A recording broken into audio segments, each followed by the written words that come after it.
Марија Шерифовиќ го прослави првиот роденден на нејзиниот наследник Марио. Марија се гордее со својот син и тоа не пропушта да им го покаже на сите.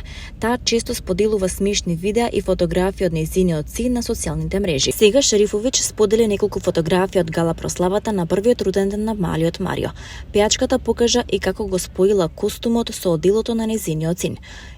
Инаку, Марија Шерифовиќ приреди интимна прослава за најтесниот круг на блиски луѓе, а на својот Инстаграм профил сподели фотографии со синот и ги воодушеви сите. Британската кралица Камила последниот месец има здравствени проблеми, а сега е познато за што станува збор. Бакингемската палата објави дека кралицата боледува од вирусна пневмонија.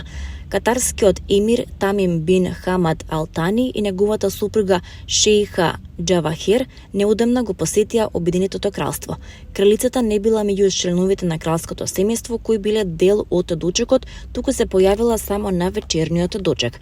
Болеста не ја спречи да присуствува на церемонијата на положување венци во лондонскиот Кенотаф по повод денот на сеќавањето. Се претпоставува дека на кралицата и се слошило за време на неодамнешната посета на Австралија и Самоа, а исцрпеноста поради која го намалила бројот на врските и е еден од симптомите на пневмонија.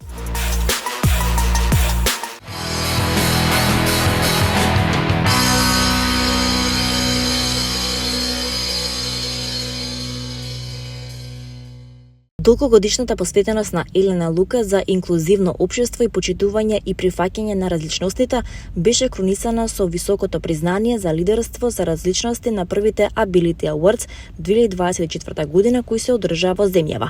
Во својата моќна порака која таа ја испрати пред присутните, ја истакна важноста кон тоа да се насочиме кон градење на мостови, а не на бариери, потенцирајќи дека добиеното признание го смета за прифаќање и возвраќање на љубовта. Многу сум среќна што Елена Лука го доби ова признание, не го третирам како личен успех или успех на мојот тим, туку тоа е успех на заедницата, затоа што со заеднички напори правиме поместување кон инклузивна заедница и развој, а веќе првите резултати се видливи.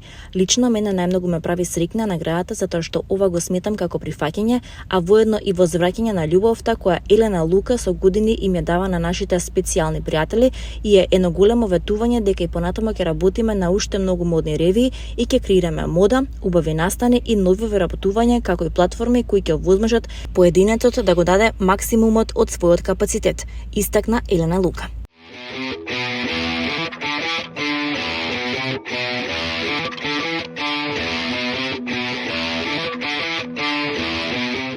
Раде Шербеџија ќе одржи концерт во Скопје на 1 февруари во Филхармонијата од 20 часот, објави Аволон.